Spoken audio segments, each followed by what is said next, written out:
Hello good evening friends, मैं परवेज खान आपके अपने यूट्यूब चैनल गुरुजी स्टडी में एक बार फिर से सभी का हार्दिक स्वागत करता हूं।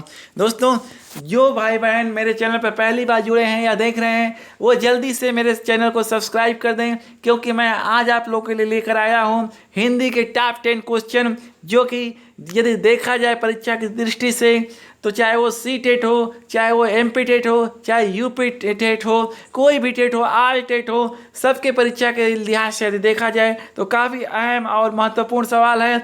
तो समय को बिना गंवाए हुए आप जल्दी से चैनल को मेरे सब्सक्राइब कर दें और मैं आज की सीरीज को अब यहीं पे स्टार्ट करता हूँ। क्वेश्चन पूछ रहा है दोस्तों, आज का पहला सवाल आपकी स्क्रीन पर ये रहा। पूछ रहा है कि निम्न में से किस शब्द में वी उपसर्ग नहीं है। तो दोस्तों, पेपर में क्या हम लोग करते हैं कि अक्सर है वाला मार्क चले जाते हैं। तो जब ऐसा सवाल कहीं भी दे तो आप क्या करें कि नहीं, अगर पूछ रहा है तो नहीं है को पहले से ही आप अंडरलाइन कर लें या गोल बना लें। अब आते हैं ऑप्शन पे। इसमें पहला ऑप्शन दे रहा है कि वी उपसर्ग नहीं है, पूछा है क्या विज्ञान में नहीं है, दूसरा कह रहा है क्या विभूति में नहीं है, तीसरा बोल रहा है क्या विभाज्य में नहीं है, या चौथा बोल रहा है क्या विशेष में नहीं है। इसका दोस्तों जल्दी से कमेंट में मेरे करके बताएं कि सही आंसर इसका क्या होगा। तो दोस्तों, इसका सही आंसर हो जाएगा विशेष। चौथा ऑप्शन दे रहा है कि विशेष इसका हो जाएगा। क्यों? क्योंकि उपसर्ग में क्या होता है कि उपसर्ग में पहले कोई शब्द लग जाता है और बाद में कोई और शब्द होता है, उन दोनों को यदि जोड़ दिया जाए तो उसका एक नया अर्थ निकलता है, उसी को हम लोग क्या उपसर्ग के नाम से जानते हैं। तो यहाँ पे आपका विशेष हो जाएगा जिसमें कि वी उपसर्ग नहीं लगा हुआ है। बहुत अच्छे। अगला दोस्तों स्क्रीन पर आपके दूसरा सवाल ये रहा। दूसरा सवाल आपका ये पूछ रहा है कि कुछ बातों में अपना अलग अलग जीवन भी बिताएं, यह वाक्य है। कुछ बातों में अपना अलग अलग जीवन बिताएं, यह वाक्य है। पहला पूछ रहा है क्या यह सामान्य वर्तमान काल का वाक्य है, क्या आज्ञार्थक वर्तमान है, या तीसरा पूछ रहा है क्या संभाव्य वर्तमान है, या चौथा पूछ रहा है क्या संदिग्ध वर्तमान है। दोस्तों, आप इसका आंसर लें और जल्दी से सोच कर बताएं क्या होगा। तो दोस्तों, यहाँ पर सही आंसर इसका हो जाएगा आज्ञार्थक वर्तमान काल, क्योंकि बोल रहा है कुछ बातों में अपना अलग अलग जीवन बिताएं। तो यहाँ पर आज्ञा वाला शब्द है, इसलिए आज्ञार्थक वर्तमान काल हो जाएगा। बहुत सही। अगला क्वेश्चन दोस्तों आपके स्क्रीन पर ये रहा। पूछ रहा है मानव संस्कृति एक और अविभाज्य है, योगी, कवि, कलाकार, विज्ञान, चाहे किसी देश के निवासी हों, समाज मात्र की विभूति है। रेखांकित शब्द का आशय, यानी पूछ रहा है कि जो ये विभूति है, रेखांकित जो किया गया है विभूति शब्द को, इसका आशय क्या होगा। ऑप्शन पे आते हैं। ऑप्शन दे रहा है पहला क्या इसका अर्थ ऐश्वर्य होगा, दूसरा पूछ रहा है क्या बहुतायत होगा, तीसरा कह रहा है क्या संपत्ति होगा, या चौथा बोल रहा है क्या भस्म होगा। तो दोस्तों, सवाल को देखकर लग रहा है आपका मानव संस्कृति एक और अविभाज्य है, योगी, कवि, कलाकार, विज्ञानी, चाहे किसी देश के निवासी, समाज मात्र की विभूति है। समाज मात्र की विभूति है मतलब समाज मात्र की संपत्ति है। यहाँ राइट आंसर हो जाएगा आपका थर्ड वाला ऑप्शन। क्लियर दोस्तों। अगला दोस्तों सवाल मैं लेता हूँ आपकी स्क्रीन पर ये रहा। पूछ रहा है सवाल है उपासक शब्द का पर्यायवाची है। उपासक शब्द का पर्यायवाची है। पहला ऑप्शन दे रहा है क्या अनुगामी इसका मतलब होगा, क्या दूसरा बोल रहा है क्या पुजारी होगा, तीसरा कह रहा है क्या निवेदक होगा, या चौथा पूछ रहा है क्या विरोधी होगा। दोस्तों, आप कमेंट करके बताएं कि इसका सही आंसर क्या होगा। तो दोस्तों, हम जानते हैं कि उपासक शब्द जो है वह एक न एक प्रकार से यदि देखा जाए तो क्या है, पुजारी शब्द का ये पर्यायवाची शब्द है। तो उपासक का सही आंसर हो जाएगा आपका क्या, पुजारी। बहुत सही। अगला क्वेश्चन दोस्तों आपके स्क्रीन पर ये रहा। पूछ रहा है निम्न शब्दों में से सहिष्णुता शब्द का विलोमार्थी है। निम्न शब्दों में सहिष्णुता शब्द का विलोमार्थी है। पहला पूछ रहा है क्या उदार होगा, दूसरा पूछ रहा है क्या असहिष्णुता होगा, तीसरा बोल रहा है क्या कट्टर होगा, या लास्ट पूछ रहा है चौथा धर्मांध होगा। दोस्तों, आप कमेंट करके बताइए या सोच कर बताइए कि इसका सही आंसर क्या होगा। तो दोस्तों, इसका राइट आंसर हो जाएगा सहिष्णुता शब्द जो है इसका विलोम शब्द हो जाएगा आपका क्या, असहिष्णुता। समझे ना, इसका राइट आंसर हो जाएगा असही सूर्णता। बहुत सही दोस्तों। अगला दोस्तों आप सवाल आपके स्क्रीन पर ये रहा, पूछ रहा है निम्न में से स्त्रीलिंग शब्द है। निम्न में से स्त्रीलिंग शब्द है। ऑप्शन नंबर फर्स्ट, क्या जहरीला होगा इसका स्त्रीलिंग शब्द, या पीढ़ी होगा दूसरा, तीसरा कह रहा है क्या मोबाइल टावर है, या प्रदूषण है। आप दोस्तों इस कमेंट करके बताइए कि इनमें से कौन शब्द आपका स्त्रीलिंग होगा या है। तो इसका दोस्तों सही आंसर हो जाएगा कि स्त्रीलिंग शब्द आपका पीढ़ी हो जाएगा। Right answer option number second के साथ चला जाएगा। बहुत अच्छे।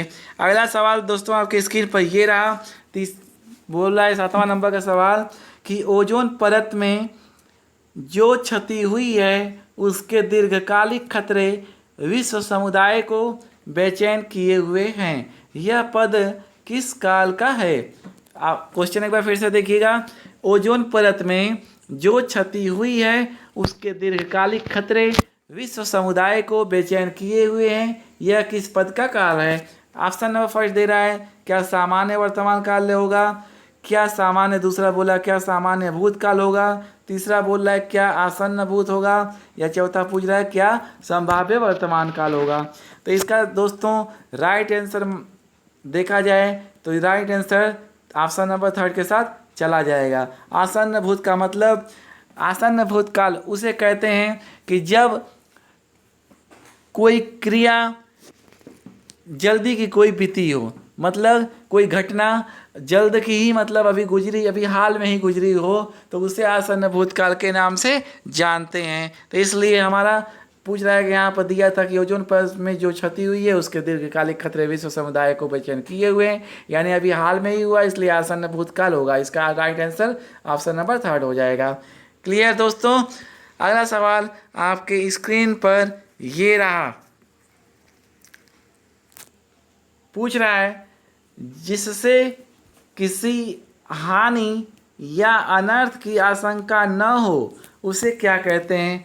ऑप्शन नंबर फर्स्ट पूछ रहा है क्या विश्वसनीय कहा जाता है, क्या निरापद कहा जाता है, दूसरा या तीसरा कह रहा है क्या हानिकारक कहा जाता है, या जोखिम युक्त कहा जाता है। तो दोस्तों यहाँ पर देखा जाए जिससे किसी हानि या अनर्थ की आशंका न हो। विश्वसनीय, विश्वसनीय मतलब कि जिस पर विश्वास किया जा सके। तो अनर्थ की आशंका तो इससे हो नहीं रही, इसलिए ऑप्शन नंबर फर्स्ट हो नहीं सकता है। दूसरा निरापद पूछ रहा है, हाँ निरापद हो सकता है। ठीक, तीसरे को देखते हैं हानिकारक, अनर्थ की आशंका न हो। नहीं, हानिकारक का मतलब होता है कि नुकसान पहुंचाना, तो इससे तो नुकसान पहुंच रहा है, ये नहीं हो सकता है। जोखिम युक्त का मतलब भी होता है कि नुकसान से युक्त, तो ये भी नहीं होगा, यानी सही आंसर हो जाएगा इसका निरापद। राइट दोस्तों, ऑप्शन नंबर सेकेंड हो जाएगा। बहुत अच्छे। अगला सवाल दोस्तों आपकी स्क्रीन पर ये रहा, पूछ रहा है खेती में इस्तेमाल होने वाले कीटनाशक मनुष्य के लिए काफ़ी खतरनाक साबित हो रहे हैं। रेखांकित पद है, यानी यहाँ पूछ रहा है रेखांकित पद खतरनाक है, यहाँ क्या होगा, क्या पूछ रहा है ऑप्शन, क्या फर्स्ट बोल रहा है व्यक्तिवाचक संज्ञा होगा, दूसरा बोल रहा है क्या भाववाचक संज्ञा होगा, तीसरा पूछ रहा है क्या अव्यय होगा, या चौथा पूछ रहा है क्या विशेषण होगा। तो दोस्तों व्यक्तिवाचक संज्ञा नहीं होगा, अव्यय भी नहीं होगा, विशेषण भी नहीं होगा। खतरनाक, खतरनाक मतलब एक प्रकार का भाव निकल रहा है ना कि बहुत ही खतरनाक है, तो भाव निकल रहा है, इसलिए सेकंड ऑप्शन नंबर सेकंड के साथ चला जाएगा। ठीक, बहुत अच्छे दोस्तों। और दोस्तों आज का लास्ट सवाल हम लेते हैं। आज का लास्ट सवाल पूछ रहा है कि पर्यावरण शब्द में, पर्यावरण शब्द में कौन सी संधि है। पहला ऑप्शन दीर्घ संधि है, दूसरा गुण संधि है, तीसरा यण संधि है, या चौथा विसर्ग संधि है। दोस्तों कमेंट करके बताएं कि पर्यावरण शब्द में कौन सी संधि है। तो दोस्तों हम जानते हैं कि पर्यावरण शब्द जो बना हुआ है, ये जो आपका पर्यावरण शब्द बना हुआ है दो शब्दों से मिलकर बना हुआ है, परि प्लस आवरण। यदि इसका संधि को तोड़ा जाए, विच्छेद किया जाए, तो परि प्लस आवरण हो जाएगा।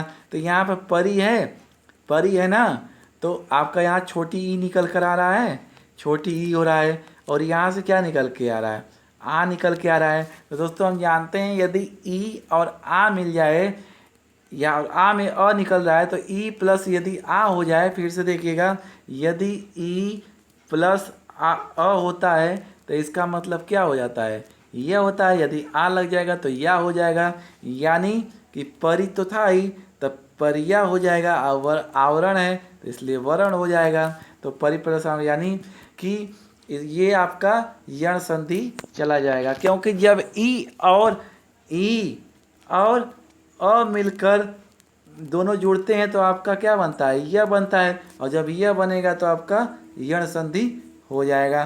तो दोस्तों आप इसे कमेंट करके बताएं कि आज आप ये मेरा सीरीज आपको कैसा लगा। यदि पसंद आया हो तो दोस्तों एक लाइक का तो मेरा हक बनता है, ईमान से एक लाइक का तो ज़रूर यार हक बनता है मेरा। यदि आपका मोहब्बत और प्यार मेरे साथ है तो दोस्तों मेरे मेरे वीडियो को, इस वीडियो पर ज़रूर एक लाइक अपना दें। यदि आपको अच्छा वीडियो लगे तो इसे आप अपने दोस्तों में अधिक से अधिक शेयर करें और मेरे चैनल को अभी आप सब्सक्राइब करें। मेरे चैनल पर दोस्तों अभी आपको गुरुजी स्टडी का एक आइकन दिखाई दे रहा है लेफ्ट साइड में, उसको आप प्रेस करके अभी सब्सक्राइब कर लें। तो दोस्तों आपका हमेशा प्यार बना रहे, हम आपके लिए दिन रात हमेशा लगे रहेंगे जब तक कि सीटेट का पेपर ना हो जाए। दोस्तों यदि लॉकडाउन ख़त्म हो जाता है इधर तो निश्चित तौर पर 5 जुलाई को हम लोग का पेपर होगा।